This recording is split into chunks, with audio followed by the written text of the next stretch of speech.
Bismillahirrahmanirrahim. Assalamualaikum warahmatullahi wabarakatuh.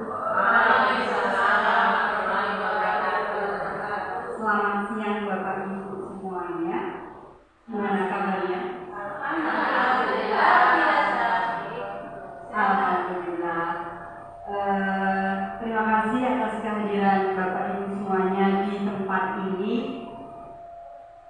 Saya mengaturkan terima kasih yang sangat besar sekali dan alhamdulillah segala puji bagi Allah yang telah memberikan rahmat dan hidayahnya sehingga pada kesempatan kali ini saya diperkenankan untuk menyampaikan diseminasi terkait penerapan budaya positif di sekolah, dan salawat serta salam semoga selalu tercurahkan kepada junjungan kita Nabi Muhammad Sallallahu Alaihi Wasallam yang selalu ditanamkan sahabat dan nanti di akhir. Pada kesempatan kali ini saya akan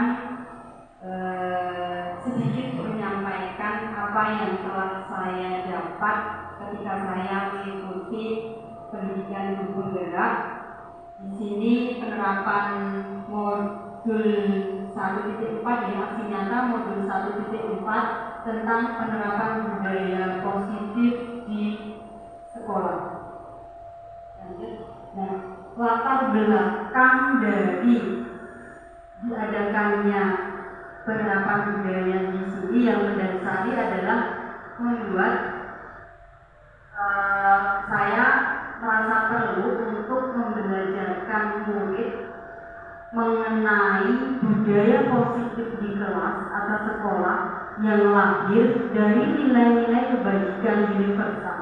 Selain itu, bagaimana murid-murid nanti mampu secara konsisten mengaplikasikannya dalam perilaku dan tindakannya di kelas, sehingga nanti terrealisasi intrinsik tanpa adanya paksaan dari pihak manapun. Jadi intinya di sini nanti kegiatan ini akan bermanfaat bagi murid. Jadi berpihak.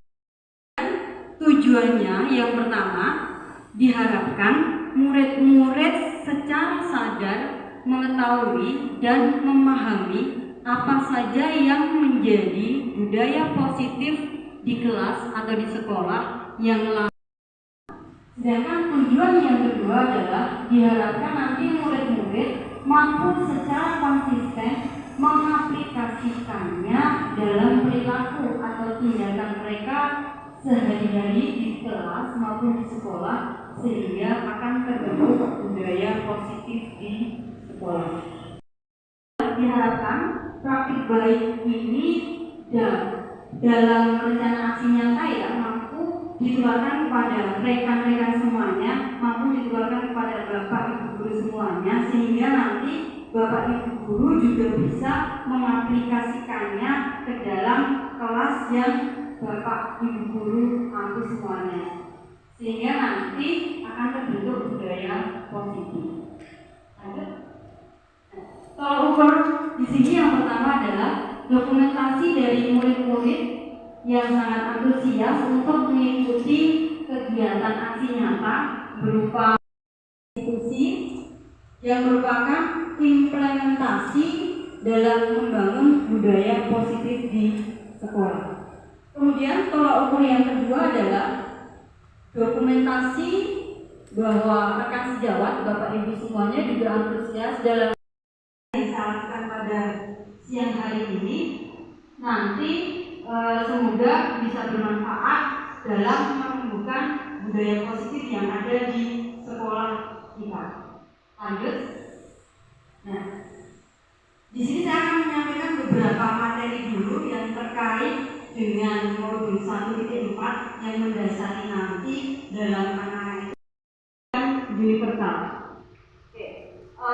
sebelum kita ke kebajikan disiplin positif dan nilai-nilai kebajikan universal, coba Bapak Ibu kan ini sudah berjejer dua ya. Kalau yang nggak punya pasangan, nanti dengan pasangan siapa ya Bu Clara ya? Coba gini, coba Bapak Ibu praktekkan. Misalkan yang di sebelah sini kanan apa kiri ya? Kiri. Yang di sebelah kiri mengepalkan tangan. Ya, mengepalkan tangan dianggap penjenengan semua itu punya sesuatu yang sangat berharga sekali. Entah itu emas, kalau perempuan biasanya sangat berharga apa gitu? Emas, nama Mbak, berlian ataupun apa gitu penjenengan yang di sebelah kiri sebagai orang yang menggenggam tangan punya sesuatu yang sangat berharga sekali. Bagaimana nanti penjenengan itu mempertahankan apa yang penjenengan punya? Ya, itu yang di posisi sebelah kiri. Sedangkan yang di posisi sebelah kanan, penjenengan berusaha sekuat tenaga agar teman Anda di sebelah itu membuka kepala tangannya, entah dengan cara meraih, entah dengan cara mungkin menawarkan imbalan, entah dengan cara menggelitik, entah dengan cara menawarkan uang. Coba Bapak Ibu praktekkan sekarang. Coba Bapak Ibu praktekkan. Yang ini menggenggam, yang itu menggenggam, pokoknya bagaimana dia berusaha sekuat tenaga untuk mempertahankan apa yang dia punya. Sedangkan yang Anda ini dia merebutnya atau berusaha membuka genggaman tangan. Monggo bisa dipraktekkan dari sekarang. Nih,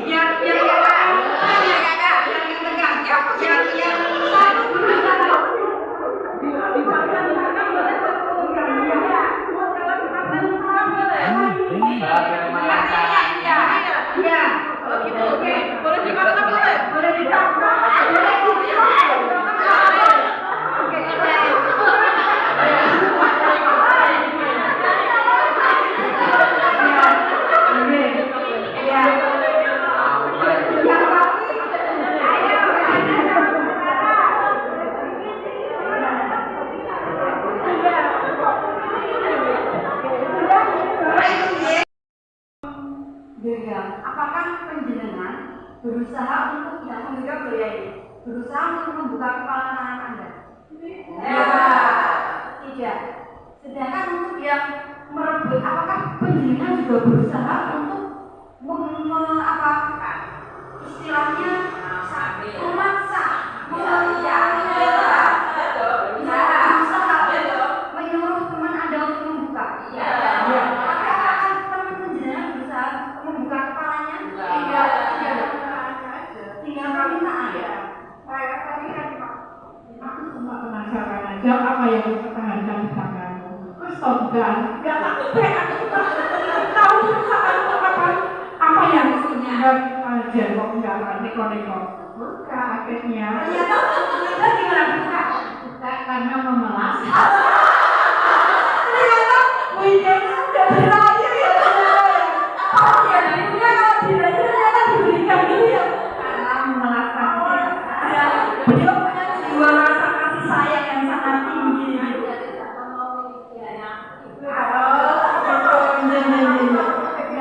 Oke, berarti dari sini apa yang bisa kita simpulkan? Apa yang bisa kita simpulkan? Ya, akhirnya apa? Siapa yang bisa mengontrol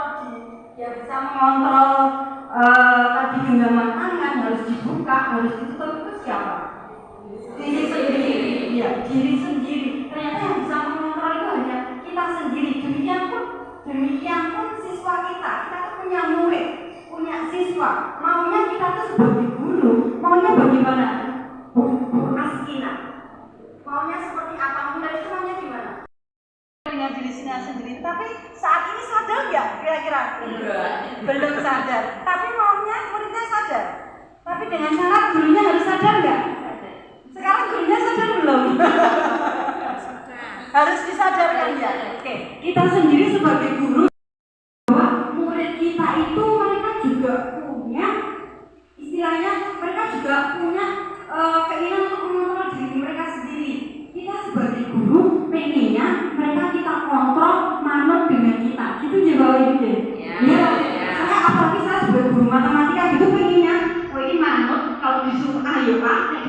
mengerjakan B ya B, maunya gitu. Kalau disuruh mengerjakan ya terus selesai bebas, maunya seperti itu. Tapi ternyata murid itu juga punya keinginan, saya itu maunya ya mengerjakan, tapi saat ini saya itu baru mau mainan HP dulu, saya baru mau mengerjakan ini dulu. Nah, berarti di sini dalam nilai-nilai kebajikan dan disiplin positif ini, kita sebagai seorang guru juga harus memahami siswa. Itu tadi ya tentang teori kontrol untuk disiplin positif. Monggo lanjut. Bapak Ibu, saya mau tanya, bagaimana penerapan disiplin positif di sekolah kita? Ibu, apakah sudah berjalan sangat bagus? Sudah apa belum ya? Kalau penerapannya itu sudah, tetapi realitanya karena yang dihadapi itu adalah anak-anak, tentunya mereka kan usia anak SMA itu pilihnya mencari jati dirinya. Nah, itu yang agak sulit dalam penerapannya. Kalau pelaksanaan penerapannya maksudnya begitu. Kalau untuk penerapan tata tertib saya kira bagus, tapi kita lihat realita yang namanya anak-anak tentunya ya mereka punya keinginan yang tentunya berbeda-beda gitu. Terima kasih. Ya, terima kasih Bu Lydia. Memang secara aturan sekolah kita sudah punya aturan yang sangat bagus tentang tata tertib itu sendiri, tapi ternyata karena memang sekolah kita adalah sekolah pilihan, semoga nanti ke depannya tata tertib yang ada itu bisa dilaksanakan sehingga kegiatan disiplin positif itu bisa berjalan dengan lancar. Berarti sudah efektif apa belum? Sudah ada perkembangan efektif. Berarti perlu ada peninjauan kembali ya berarti ya? Iya. Oke. Berarti sekarang kita tahu sebelum kita ke sana sebenarnya disiplin itu apa? Disiplin itu apa sebenarnya? Menurut Bapak Ibu, disiplin itu berarti sesuai dengan aturan. Ya, betul sekali. Disiplin itu sesuai dengan aturan. Nah, sekarang apa kaitan disiplin positif dengan nilai-nilai kebajikan? Sebelum ke sana, kita ke lanjut dulu. Lanjut nilai-nilai kebajikan universal. Tujuan mulia yang ingin dicapai setiap individu. Apa saja kalau nilai-nilai kebajikan universal itu? Kalau sekarang itu yang berkembang merdeka, nilai-nilai kebajikan universal itu adalah profil pelajar Pancasila. Tentu yang mengajar kelas 10 kurikulum merdeka sudah sangat hafal sekali ya dengan 6 profil pelajar Pancasila. Apa begitu? Berkebinekaan global. Pertama apa? Berakhlak mulia, berkebinekaan global. Apalagi mandiri, kreatif, inovatif. Apalagi satunya? Gotong royong. Iya, itu adalah nilai-nilai kebajikan universal yang harus kita tanamkan pada anak-anak didik kita. Lanjut. Oke. Nah, di sini ada teori motivasi, hukuman, penghargaan, dan restitusi. 3 motivasi perilaku manusia itu yang pertama adalah untuk menghindari ketidaknyamanan atau hukuman.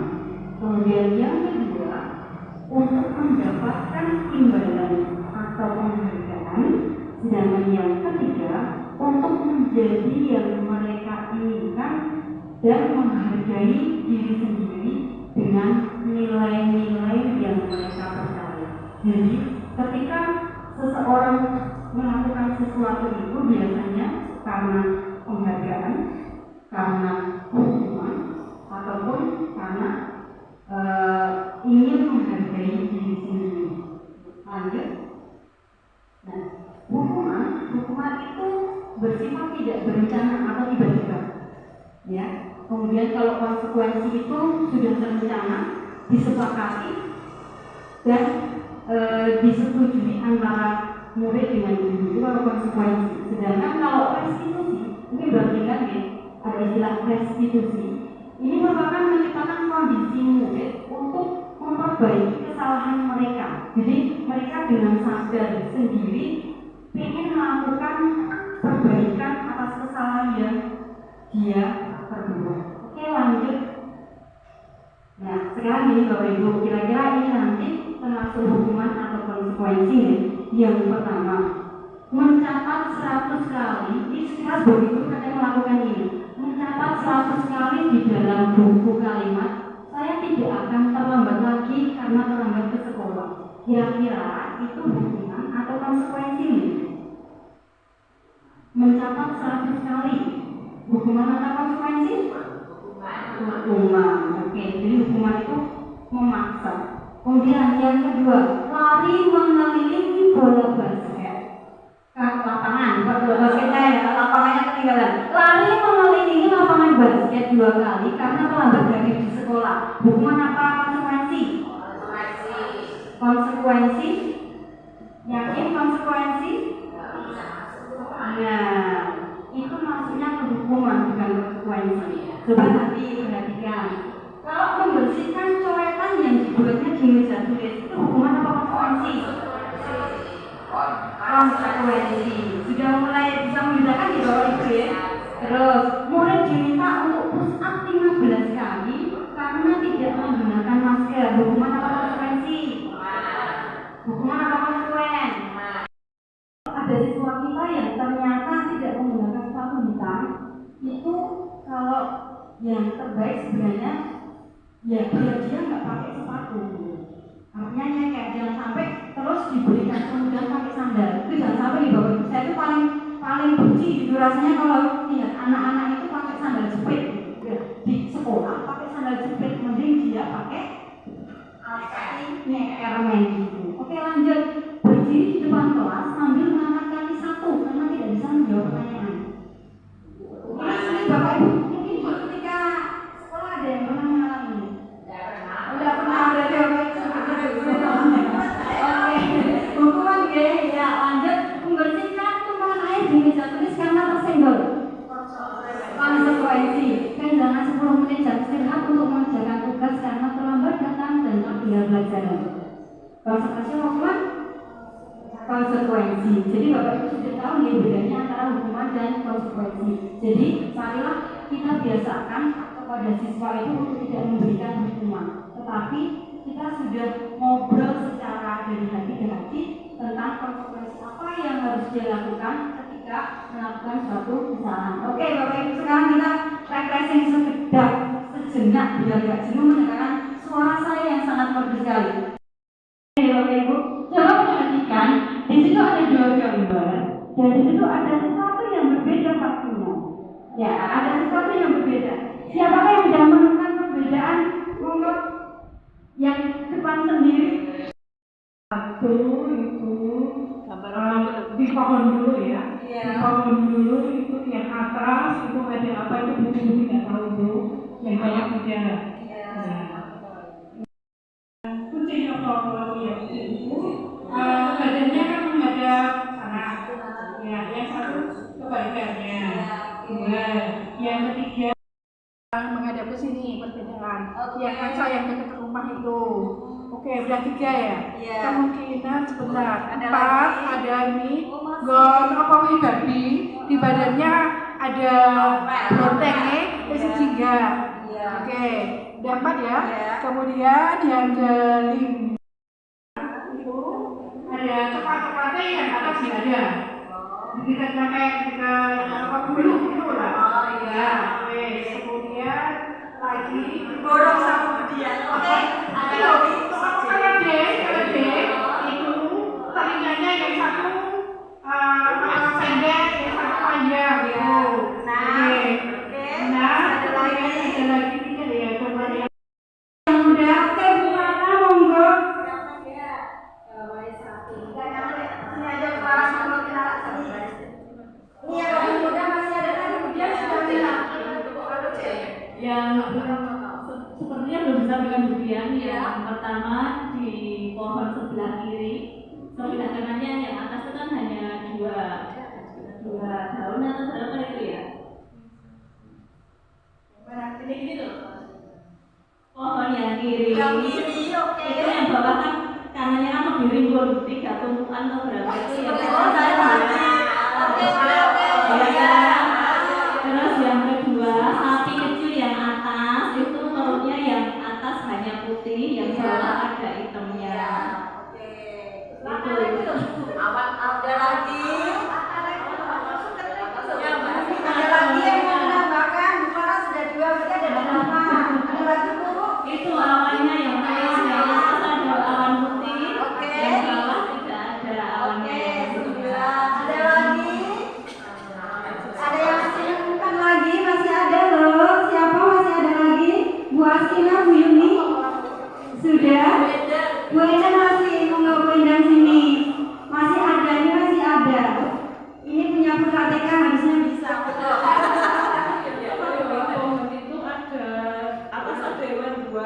yang bawah cuma satu. Udah tadi. Sebelah kanan, sebelah kanan itu apa? Di atas hewanya 1, 2, 3.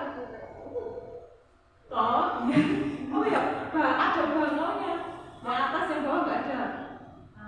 Bangun apa? Ya, apa ya? Yang angsa. Oh, yang angsa itu. Menghadap itu yang bawah ada 2, 1 menghadap ke kiri dan ke kanan, atasnya cuma ke sana aja. Oke, masih ada lagi mungkin? Ibu, Bapak Ibu, kayaknya tadi yang ini belum ya? Yang sapi. Berarti alhamdulillah Bapakku masih sangat jeli sekali, tidak kalah dengan ya buat rombongan kok wis jam setengah loro gitu nih. Oke, lanjut ya deh. Oke, kebutuhan dasar manusia. Saya rasa Bapak udah tahu semuanya di sini ada kebutuhan dasar bertahan hidup, kebutuhan kasih sayang dan rasa diterima. Lanjut cepat aja ya, lanjut deh. Terus penguasaan kebebasan kesenangan. Lanjut. Restitusi dan 5 posisi kontrol. Oke, ini mungkin agak sesuatu yang baru ya, restitusi melalui serangkaian riset dan berdasarkan pada teori kontrol oleh Dr. William Glasser berkesimpulan ada 5 posisi kontrol yang diterapkan seorang guru, orang tua maupun bersama, kemudian teman, kemudian pemantau dan manajer. Oke, nah, kira-kira Bapak Ibu sebagai seorang guru, Bapak Ibu di posisi mana? Apakah sudah di posisi manajer ataukah penghukum, teman, atau apa? Monggo mungkin ada yang mau menyampaikan, yang muda, yang bapak-bapak, Pak Haris atau Pak Fajar? Oke, Pak Fajar ini, Pak Fajar sebagai guru BK, penjenengan berada di posisi mana, Pak? Ya. Kalau menurut saya, Ya. kita harus bisa memakai posisi mana. Kapan kita menjadi penghukum, kapan kita menjadi pembuat rasa bersalah, kapan menjadi teman bagi siswa, pemantau pada siswa, dan manajer. Ya, oke. Posisi mana? Sudah semuanya kan? Belum. Oh, belum. Sudah dilakukan di posisi apa saja, Pak? Penghukum ya, mungkin. Penghukum, iya, oke. Di posisi-posisi tertentu ya. Iya, oke. Melanggar tata tertib, tata aturan. Saya akan berani penghukum itu. Oke. Kemudian teman bisa saya bisa memberikan sebagai teman ketika anak saya ketika mengalami permasalahan bukan permasalahan tapi simptom gejala yang timbul dari apa saya ajak ngobrol, saya ajak bicara, itu kita berarti saya berfungsi sebagai teman. Oke, siap. Sebagai seorang guru pasti sudah pernah di posisi penghukum dan kebanyakan kita di posisi penghukum. Iya, Bapak Ibu. Ya. Kemudian membuat rasa bersalah. Mungkin ini dia juga. Mau membuat rasa bersalah itu kalau nanti saya jelaskan di bawah. Jadi membuat anak tuh istilahnya kayak mesake, kayak bunyi dari saji. Mesake, lelah. Kalau sebagai teman, saya rasa Bapak Ibu di sini semuanya sudah bisa menempatkan diri sebagai teman, apalagi anak-anak kita yang jenjangnya SMA, tentu kita sudah bisa membuat anak kita itu sebagai teman. Kadang karena sebagai teman, ada pernah dulu tuh guru di sini senior, nggak perlu saya sebutkan mereknya gitu, saking dia tuh kayak teman itu jadi kayak tinggal plak gitu loh, kayak teman udah plak kayak kadang malah rasa hormatnya tuh jadi berkurang. Ada seperti itu. Kemudian ada pemantau dan manajer. Nah, yang diharapkan kita itu sebagai seorang guru, kita bisa berada di posisi tertinggi yaitu sebagai seorang manajer. Apakah nanti kita sebagai seorang manajer itu kita harus ngapain gitu Bapak Ibu? Ya, lanjut deh. Penghukum. Nanti kalau penghukum nggak usah saya jelaskan ya sudah, karena sebenarnya sudah menjadi penghukum, jadi nggak usah. Lanjut. Membuat rasa bersalah. Nih, membuat rasa bersalah tadi. Terus berapa kali Bapak harus beritahu kamu ya gimana coba kalau orang tua kamu yang seperti itu. Jadi kok kelas gitu ya. Itu membuat rasa bersalah.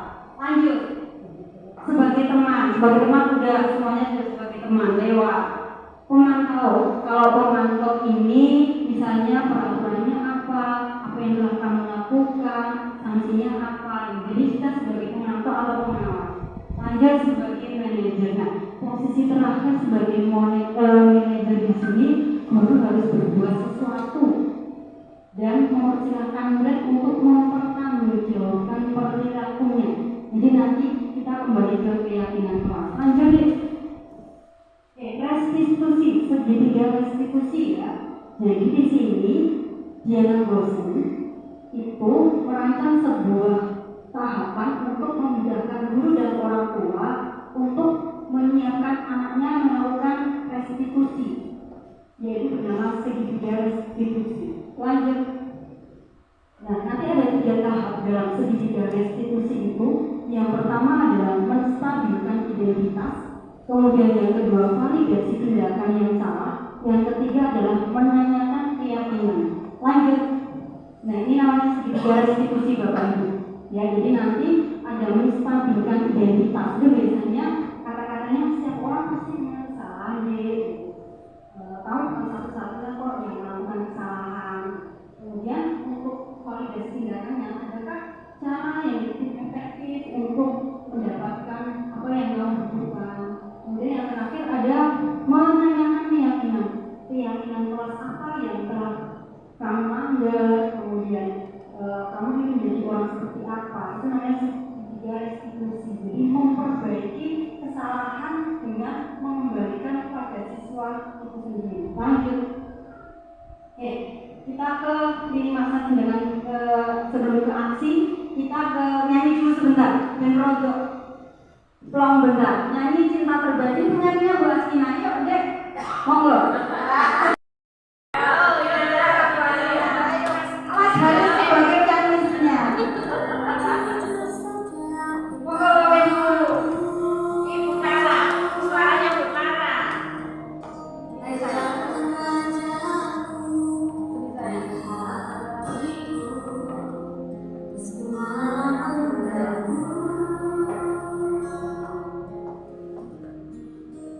Rasa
yang universal yang disepakati oleh siswa secara tersiar dan tersurat, baik itu lepas dari latar belakang suku, bahasa, negara, dan agama. Jadi keyakinan kelas ini nanti disepakati oleh satu kelas antara siswa dengan guru. Kalau zaman dulu namanya kesepakatan kelas, tapi sekarang menjadi keyakinan kelas. Ya lanjut. Nah, pembentukan keyakinan kelas ini nanti keyakinan kelas bersifat abstrak, kemudian pernyataan universal dan kata-katanya selalu positif ya Bapak Ibu. Kata-kata dalam keyakinan kelas itu selalu positif, disepakati oleh semua warga kelas. Lanjut. Nah, ini masa tindakan aksi nyata yang pertama adalah tahap persiapan, kemudian pelaksanaan, yang ketiga adalah tahap refleksi. Lanjut. Oke, yang pertama tahap persiapan. Di sini saya mengadakan diskusi dengan kepala sekolah dan juga diskusi dengan rekan-rekan sejawat. Lanjut. Kemudian untuk tahap pelaksanaan nanti ada 1, 2, 3, 4, 5, 6, 7. Ada 7 sampai 8 tahap yang saya laksanakan dalam menyusun keyakinan kelas. Yang pertama, merancang keyakinan individu. Sebelum merancang keyakinan individu, yang pertama saya jelaskan dulu secara nanti ada kelamaan. Yang pertama adalah memberikan penjelasan kepada siswa apakah itu keyakinan kelas itu apa, budaya positif itu apa, nilai-nilai kebajikan universal itu apa. Jadi memberikan penjelasan terlebih dahulu. Oke, lanjut. Nah, ini ketika menjelaskan di kelas tentang materinya. Kemudian setelah memberikan penjelasan, anak-anak atau siswa disuruh untuk merancang keyakinan individu. Apa yang mereka inginkan di kelas terkait dengan keyakinan individu mereka, agar di kelas itu nanti pembelajaran bisa menjadi menyenangkan, kelasnya juga menjadi kelas yang aman, mereka tuh nyaman di kelas itu. Jadi mereka disuruh merancang keyakinan individu mereka dengan saya memberikan apa itu sticky note ya, sticky note. Oke, lanjut. Setelah, nah ini saya video kemarin ketika mereka melakukan atau membuat keyakinan individu. Bisa diputar sebentar. Dan keyakinan.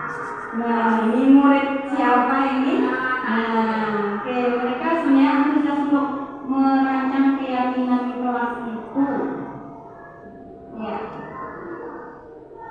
Mereka memikirkan apa yang mereka inginkan terkait dengan keyakinan kelas yang berujung pada nilai-nilai kebajikan di kelas. Ya, lanjut deh.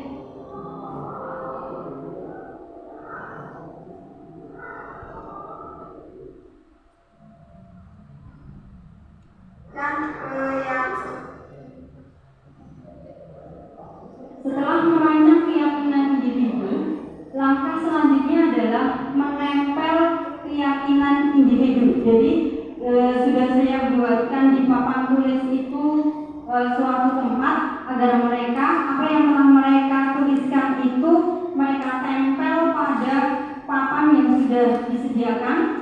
Mereka menempel keyakinan individu. Lanjut deh.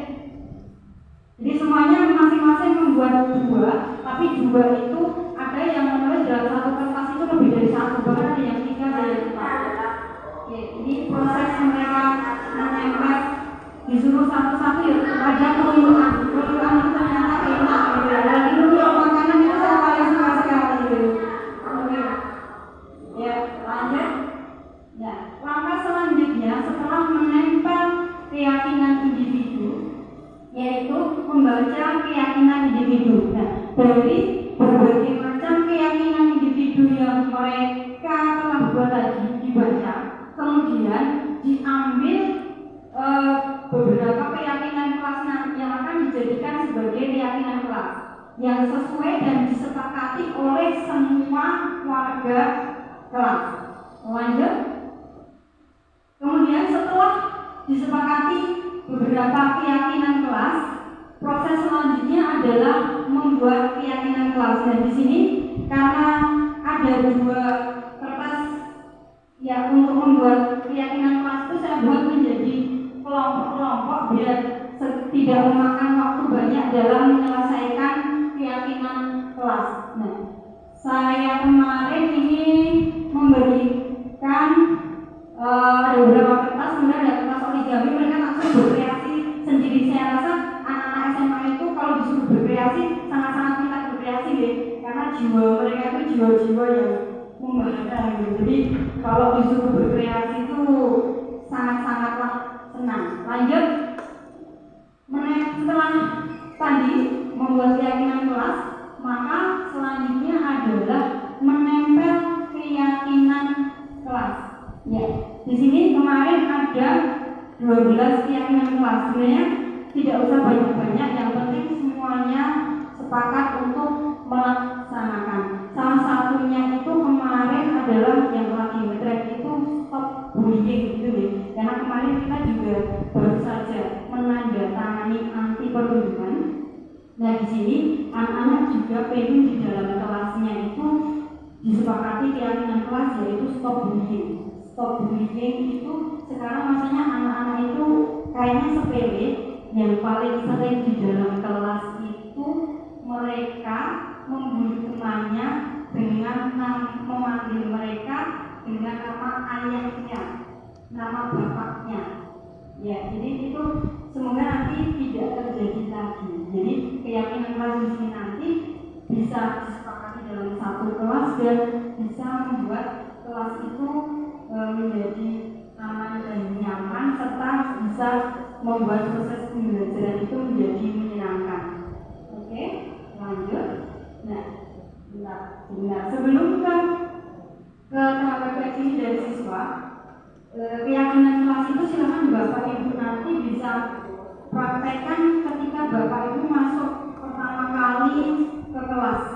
Jadi ketika awal semester, silakan Bapak Ibu kalau misalnya di kelas itu belum ada keyakinan kelas, Bapak Ibu bisa membuat istilahnya keyakinan kelas tapi hanya untuk pelajaran Bapak Ibu. Ya, jadi ya kesepakatan kelas. Tapi kalau sekarang namanya keyakinan kelas, karena nanti dihubungkan dengan nilai-nilai kebajikan. Misalnya gini, misalnya kesepakatan kelas kemarin, keyakinan kelas di kelas ini, kelas 4 ya, selain stop bullying ada juga misalnya ada yang mau jangan membuang sampah itu nggak boleh ya, harus diubah membuang sampah di tempat sampah, kemudian menghormati Bapak Ibu gurunya. Di situ ada nilai-nilai kebajikannya, yaitu ada rasa saling menghormati, kemudian tidak membuang sampah. Berarti nilai kebajikannya adalah menjadi rapi, menjadi bersih, seperti itu. Ini refleksi pendapat dari siswa terkait dengan keyakinan kelas yang telah dibuat. Ya, bisa dibuka sebentar.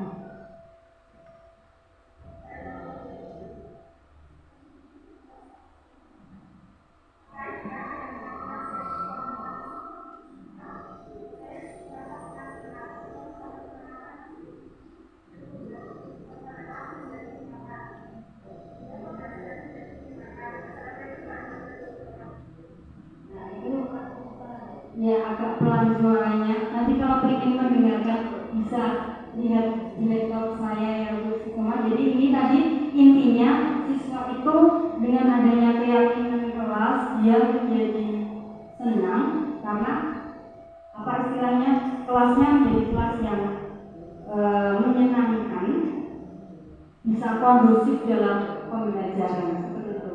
Nah, itu tadi keyakinan kelas yang pertama yang sudah untuk membuat keyakinan kelas yang sudah saya lakukan. Kemudian ada lagi aksi nyata yang kedua adalah praktik segitiga restitusi. Seperti saya katakan tadi, untuk menyelesaikan masalah siswa itu sekarang kita tidak boleh yang namanya dalam tanda kutip menghukum gitu nih. Katanya harus humanis.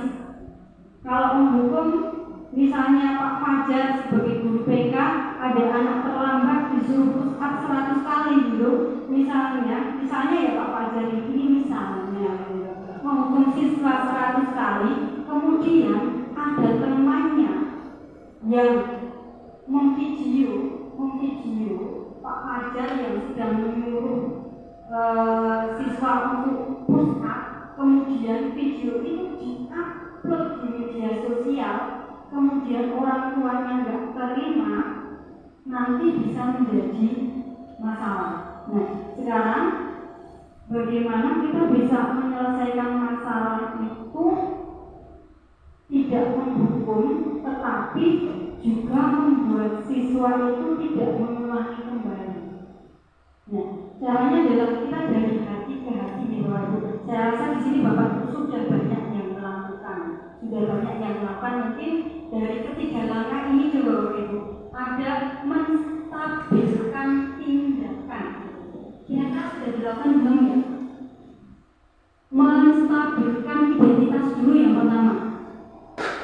Dari tiga ini kira-kira Bapak Ibu sudah ada yang melakukan belum? Setiap orang pasti punya kesalahan loh Mas. Pasti sudah ya. Oke. Kemudian validasi tindakan. Contohnya adakah cara yang lebih efektif untuk mendapatkan apa yang kamu butuhkan? Validasi tindakan ini juga sudah. Sekarang yang terakhir adalah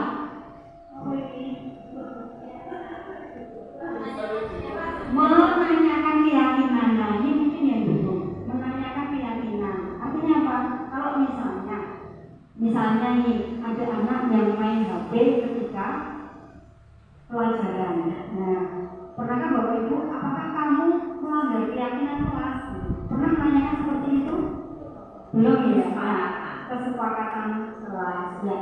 Nah, di sini ada saya dalam praktek segitiga restitusi itu untuk kemarin ada 2 kasus. Yang pertama itu anak yang berpakaian tetapi tidak dimasukkan. Ya, berpakaian tidak dimasukkan. Kemudian yang satunya adalah tidak mengumpulkan tugas. Ya, jadi sudah disuruh mengumpulkan tapi tidak mengumpulkan tugasnya. Ada 2 kesalahan atau 2 masalah yang sudah saya selesaikan dengan menggunakan 3 restitusi. Lanjut ya. Ini contoh kemarin yang sudah saya lakukan Bapak Ibu di bersama ini.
Jadi masih hidup ya, masih hidup ya.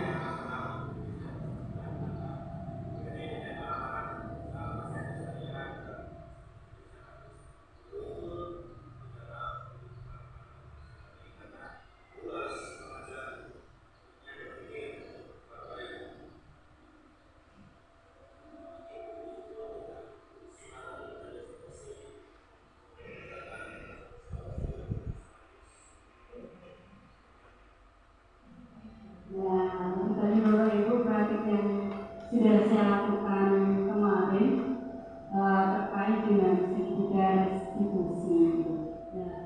Nah, itu demikian ya dari saya. Sebelumnya mungkin kita sedikit sebentar sebelum saya tutup, kita bisa berdiri semuanya, monggo berdiri semuanya, berdiri semuanya ya.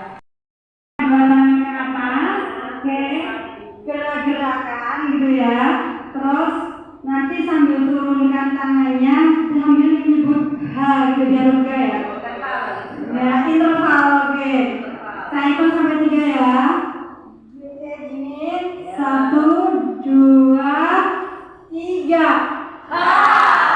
Oke, satu lagi. Oke, gerakan tangan biar bebas. Yang mau ketek maaf ya. Yang kedua, nanti turunkan tangan sebut huruf P ya, jadi langsung P gitu ya. Saya hitung 3, turunkan tangan sambil P gitu. 1, 2, 3, P. Oke, satu lagi, tangan ke atas. Satu lagi ya, satu lagi. Oke, kalau tadi H, P sekarang gabungkan jadi satu. Oke, jadinya nanti HP gitu ya. 1, 2, 3, HP. Terima kasih Bapak Ibu semuanya.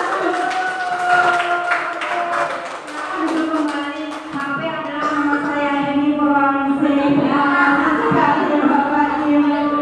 Ya, penutupnya gini dari bahasa Jawa ini ya. Kuisuni ini kupat bumbu santen menawi lepat dua pangapunten. Kupat jalur tua menawi lepat dua pangapunten. Yang terakhir kupat tahu dekat berdesa Ponggok. Yuk kita dari sana kapan-kapan ya.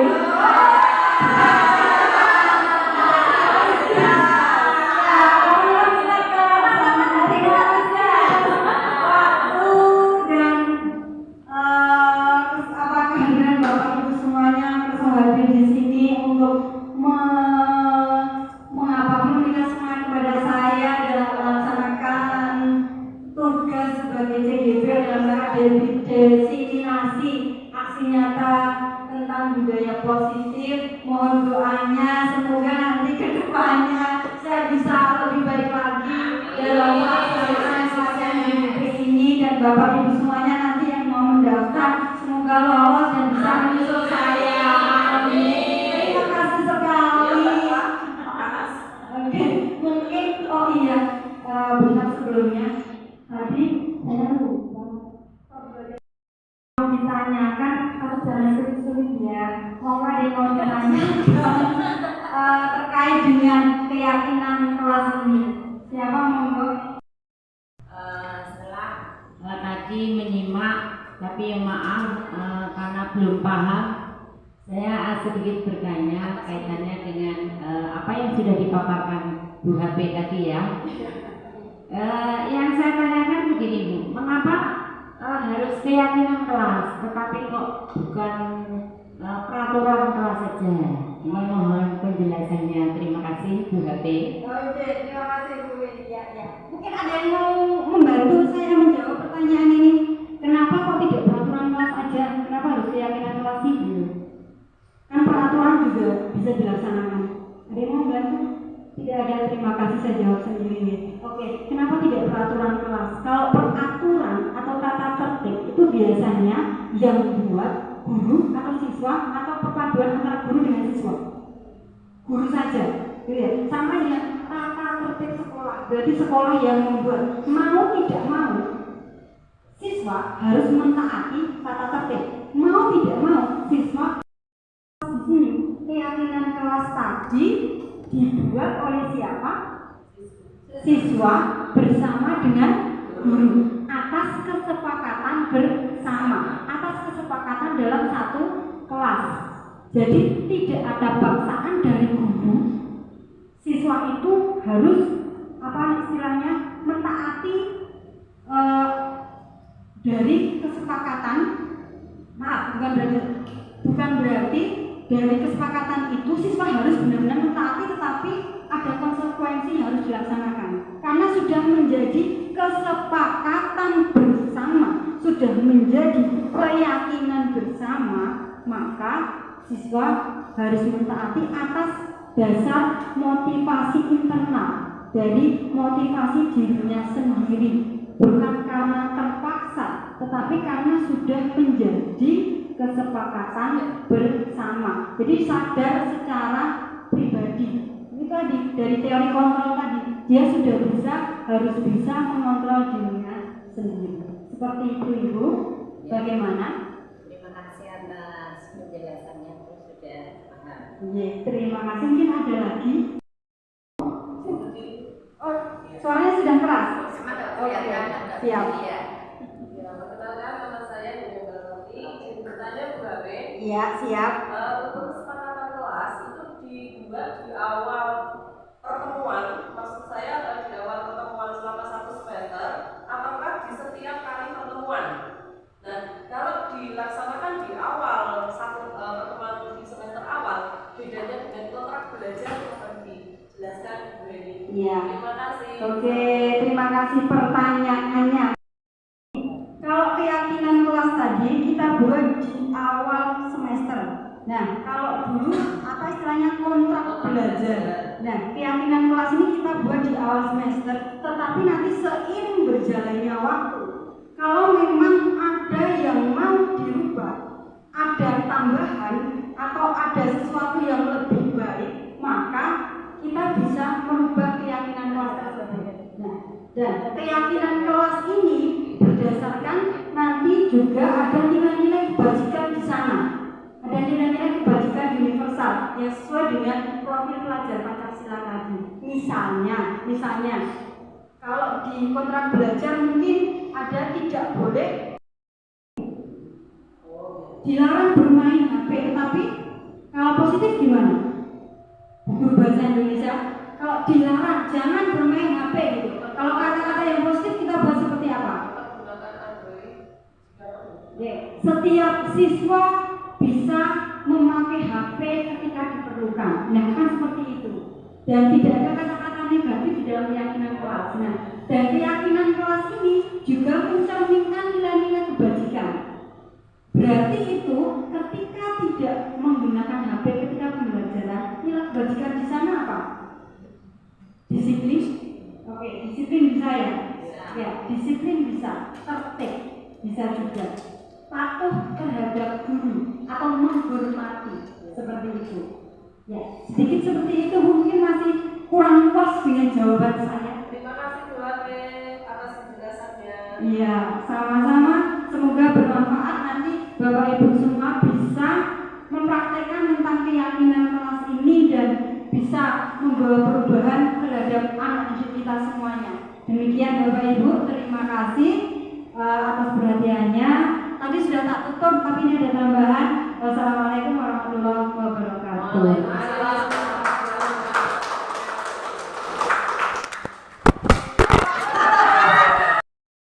Warahmatullahi wabarakatuh. Perkenalkan, saya Clara Rahmawati. Setelah memperhatikan apa yang disampaikan oleh Bu Heni Purwaningsih tadi, khususnya mengenai 5 posisi kontrol guru, saya jadi merasa bahwa selama ini untuk porsi guru itu saya hanya sebagai penghukum, sebagai pemberi rasa bersalah ataupun sebagai teman untuk siswa didik saya. Nah, setelah kegiatan ini saya akan berusaha bagaimana caranya untuk memperbaiki diri saya dan semoga saya bisa menempatkan diri saya sebagai manajer untuk anak didik saya. Terima kasih. Warahmatullahi wabarakatuh. Saya Istiqomah. Saya di sini akan merefleksi tentang apa yang telah disampaikan Ibu Heni tadi mengenai keyakinan kelas. Ya, saya menilai bahwa keyakinan disampaikan oleh Bu Heni tadi saya sangat setuju dan berharap bisa menerapkannya di dalam kelas. Dan harapan saya ke depannya Bu Heni bisa menampilkan diseminasi yang lain agar bisa bermanfaat untuk kemajuan sekolah kita. Sekian, Assalamualaikum warahmatullahi wabarakatuh.